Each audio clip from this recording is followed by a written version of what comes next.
Dear student, তোমাদেরকে সহজে শিখি চ্যানেল থেকে স্বাগতম। তোমাদের মধ্যে থেকে একজন স্টুডেন্ট ত্রিকোণমিতি সম্পর্কে অঙ্ক দিতে বলছে, তার অনুরোধে আজকে ভিডিও তৈরি করা। চলো আমরা এই অধ্যায় সম্পর্কে কিছু জানি। প্রত্যেকটা অধ্যায়ের কিছু বেসিক আছে, তো এই বেসিকগুলো জেনে নিতে হয়। প্রয়োজনীয় সূত্র আছে, সূত্রগুলো জেনে নিতে হয়। আমরা এই সূত্রগুলো দেখব, তারপর আমরা অঙ্কগুলো কী করব, সমাধান করার চেষ্টা করব।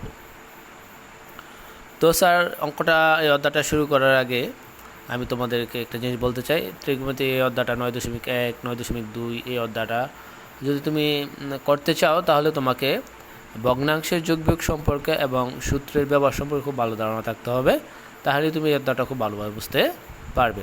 চলো আমরা কিছু সূত্র দেখি। যেমন এই অধ্যায়তে আছে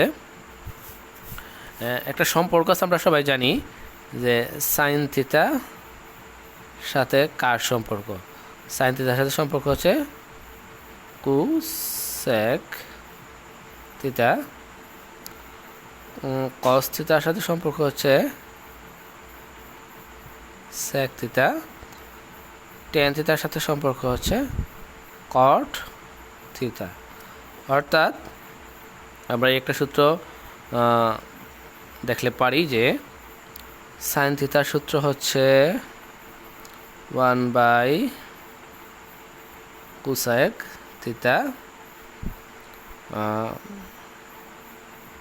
কস থিটার সম্পর্ক হচ্ছে 1/সেক থিটা, টেন থিটার সূত্র হচ্ছে 1/কট থিটা। অর্থাৎ যার সাথে যার সম্পর্ক।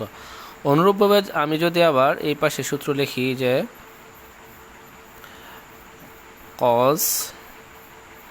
কোসেক থিটার সূত্র হচ্ছে 1/সাইন থিটা, আবার সেক থিটার সূত্র হচ্ছে 1/কস থিটা, আর কট থিটার সূত্র হচ্ছে 1/টেন থিটা। আমরা এখানে সম্পর্কটা খেয়াল করব, যার সাথে যার সম্পর্ক তার বিপরীত দিকে হবে। যেমন সাইনের সাথে কোসেকের সম্পর্ক, তাহলে সাইনের সূত্র হচ্ছে 1/কোসেক, আবার কোসেকের সূত্র হচ্ছে 1/কত সাইন, কসের সূত্র হচ্ছে 1/সেক, সেকের সূত্র হচ্ছে 1/কত কস, টেনের সূত্র হচ্ছে 1/কট, কটের সূত্র 1/কত টেন। এই সূত্রগুলো তোমাদেরকে জানতে হবে। পাশাপাশি আরও কিছু সূত্র আছে, ওই সূত্র সম্পর্কে তোমাকে স্পষ্ট ধারণা থাকতে হবে। আমার একটা সূত্র আছে এই অধ্যায়ের মধ্যে, এই অধ্যায় প্রথম থেকে সূত্রটা কী করা হবে, ব্যবহার করা হবে। সূত্রটা হচ্ছে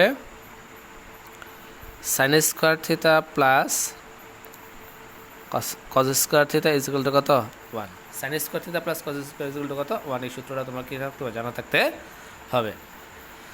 এখান থেকে আরও দুইটা সূত্র বা অনুসিদ্ধান্ত পাওয়া যায়। এখানে খেয়াল করো, সাইন স্কোয়ার থিটার সাথে কস স্কোয়ার সম্পর্ক হচ্ছে কি যোগ।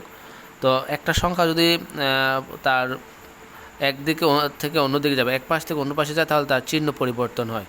চিহ্ন পরিবর্তন হয় বলতে, যদি সংখ্যাটা যোগের হয় ওই পাশে গেলে হবে বিয়োগের, বিয়োগের থাকলে হবে কি যোগের, আর ভাগের হলে হবে কি গুণ, গুণের হলে হবে কি ভাগ, অর্থাৎ বিপরীত দিকে যাচ্ছে।